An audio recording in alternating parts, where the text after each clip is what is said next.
Hello everyone, this is Pooja and welcome back to my channel. I'm back with another video and today's video is a recommendation video.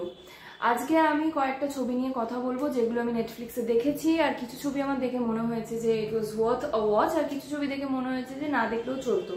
তো আমি আজকে তোমাদের রেকমেন্ডেশনটাও সেইভাবেই করব যে কিছু ছবি আমি রেকমেন্ড করব দেখার জন্য আর কিছু ছবি আমি বলবো যে না দেখলেও ইটস ওকে। তো চলো আজকে ভিডিওটা শুরু করা যাক।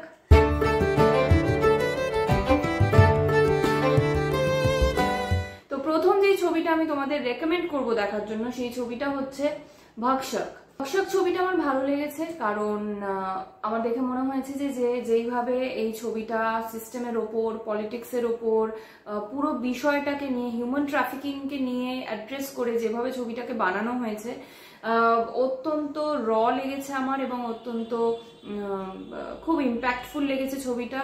যেভাবে মিডিয়াকে দেখানো হচ্ছে, যেভাবে ইন্ডিপেন্ডেন্ট জার্নালিস্টদের দেখানো হচ্ছে, আমার মনে হয়েছে যে এই ধরনের ছবি আরো বানানো উচিত আর আমার এই ছবিটা ভালো লেগেছে। দেয়ারফর আমি তোমাদের রেকমেন্ড করছি যে এই ছবিটা তোমরা প্লিজ দেখো।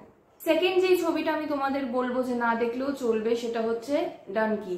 ডানকি এখন নেটফ্লিক্সে এসে গেছে আর যারা যারা তোমরা সিনেমা হলে দেখোনি হয়তো ভাবছো যে নেটফ্লিক্সে দেখবে, আমার এটাই তোমাদের বলার যে আমার মনে হয়েছে ডানকির স্টোরি লাইনটা বা ডানকি যেই বিষয়টা নিয়ে বানানো সেইটা তো খুবই ইম্পর্টেন্ট, যে মাইগ্রেশন নিয়ে যেটা বানানো, যে হাজার হাজার মানুষেরা মাইগ্রেট করতে গিয়ে কি ধরনের অবস্টেকলস এর মধ্যে দিয়ে যায় এবং কত মানুষেরা মারা যায়, কত মানুষেরা ডিসলোকেটেড হয়ে যায়, কত মানুষেরা কত কত সাফারিং এর মধ্যে দিয়ে তারপরে একটা জায়গায় গিয়ে পৌঁছায়। বাট আলটিমেটলি বিষয়টা খুবই টাফ এবং আগের দিনে দাঁড়িয়েও আনএমপ্লয়মেন্ট এবং ফিনান্সিয়াল আনস্টেবিলিটির জন্য যে মানুষরা এইভাবে সাফার করে এবং সেটা কি কি রেপারকেশনস হয় যখন তারা বিদেশে যেতে চায় বা এই ধরনের মাইগ্রেশনের প্রসেসের মধ্যে দিয়ে যায় ইলিগালি, কারণ লিগাল ফ্যাক্টরস তারা পায় না বিকজ অফ তাদের ফিনান্সিয়াল ব্যাকগ্রাউন্ড, তাদের এডুকেশনাল ব্যাকগ্রাউন্ড, তারা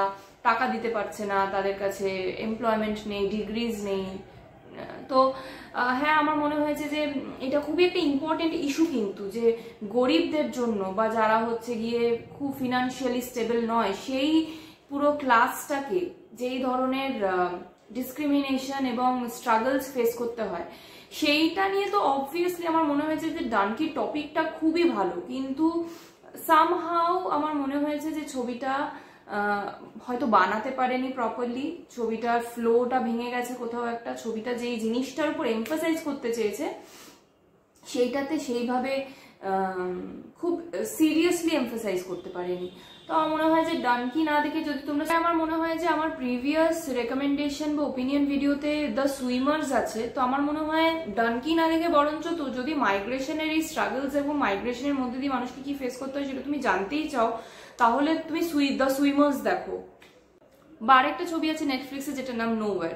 তো মাইগ্রেশনের যে স্ট্রাগল গুলো সেটা নিয়ে যদি ছবি দেখতেই হয় তাহলে দ্য সুইমার্স, নোওয়্যার, মানে ছবিগুলো বরঞ্চ তোমরা দেখতে পারো ইনস্টেড অফ ডানকি। তো in my recommendation video I would say Dunki না দেখলেও চলবে। থার্ড যে ছবিটা আমি তোমাদের রেকমেন্ড করব দেখার জন্য that is 12th fail. 12th ফেলের অনেকজন আমাকে তোমরা বলেছিলে ওপিনিয়ন ভিডিও বানাতে, বাট আমার মনে হয়েছে যে ওপিনিয়ন ভিডিও 12th ফেলের জন্য ওপিনিয়ন ভিডিও বানানোর কোনো প্রয়োজন নেই, কারণ 12th ফেল একটা অত্যন্ত ভালো ছবি এবং সেটা ইউপিএসসির যারা অ্যাসপিরেন্টস তারা হয়তো অনেক বেশি রিলেট করতে পারবে ছবিটার সাথে, যে যারা ইউপিএসসি পরীক্ষা দিতে যায় বা এই ধরনের পরীক্ষা যারা দেওয়ার চেষ্টা করে, লক্ষ লক্ষ ছেলেমেয়েরা চেষ্টা করছে কিন্তু পায়ে হাতে গোনা কয়েকজনই, এবং সেটার একটা বড় স্ট্রাগল আছে সেই স্টুডেন্টসদের। হ্যাঁ, আমি একটাই শুধু জিনিস বলতে চাই 12th ফেল নিয়ে, যে হ্যাঁ অবভিয়াসলি ছবিটা একটা সত্য ঘটনার উপর বেসড এবং যেটা দেখিয়েছে সেটা খুবই ইন্সপায়ারিং, সেই গল্পটা দেখে মানুষ ইন্সপায়ার্ড হবে, মানুষের ভালো লাগবে এই ছবিটা দেখে। কিন্তু আবার আরেকটা সাইডও আছে এই সিনেমাটার, সেটা হচ্ছে যে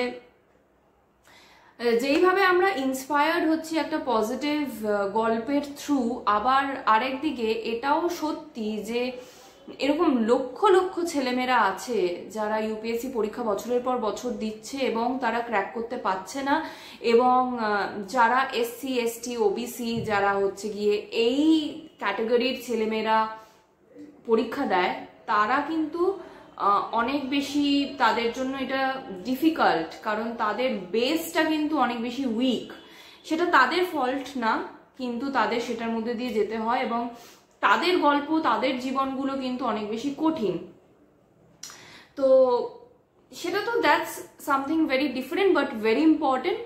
but apart from that, yes, আমার মনে হয়েছে যে 12th fail is a good movie এবং সেটা তোমরা দেখতে পারো because of its inspiring content. But again, yes, there are certain things which should be kept in mind, যে এরকম হাজার হাজার লক্ষ লক্ষ কোটি কোটি ছেলেমেয়েরা যারা হচ্ছে গিয়ে দ্য আদার ক্যাটেগরি, সেখান থেকে তারা অ্যাপ্লাই করে, তো সেখান থেকে তারা পরীক্ষা দেয় এবং তারা হয়তো সেটা ক্র্যাক করতে পারে না। So it's not always the bed of roses, সেটা খুবই হাতে গুনে কয়েকজনের। তো that's my third recommendation for you people, and please go and watch 12th fail if you haven't yet. Fourth যেই ছবিটা আমি তোমাদের, এটা একটু ট্রিকি, মানে আমি তোমাদের বলবো যে এটা আমি বলছি বিষয়টা কি, তাহলে তোমরা তারপর ডিসাইড করো তোমরা দেখতে চাও কি দেখতে চাও না। That is killer soup. এই রেকমেন্ডেশনটা আমি ওপেন রাখছি। কিলার স্যুপ থেকে আমরা সেইভাবে কিছু পাবো না অ্যাজ আ স্টোরি বা অ্যাজ আ কি বলবো, মানে অ্যাজ আ মেসেজ, সেরকম ভাবে খুব ডিরেক্ট অন দ্য ফেস আমরা কিছু পাচ্ছি না। Killer Soup is just a story. সেটার মধ্যে I don't know if people will get anything out of it, but the good thing about Killer Soup is the making. The making of the movie is very what is the term? What is the term that I should use for Killer Soup? I think dark yet funny, and Killer Soup যেভাবে বানানো হয়েছে, বানানোটা ভীষণ মজার এবং ভীষণ সিনেমাটোগ্রাফিক্যালি প্রত্যেকটা দিক, মানে কালার, হিউজ, ক্যামেরা এবং perspective of the camera, perspective of the director is very interesting, is very কুল। তো the way of the storytelling is very cool and very funny, very interesting. তো সেই জায়গা থেকে কিলার স্যুপ দেখাই যায়। কিন্তু if you want to get something out of the movie, it's a bit questionable. But yes, the recommendation is open for Killer Soup. Second last recommendation is The Railwaymen. The Railwaymen দেখে আমার খারাপ লাগেনি, ভালো লেগেছে।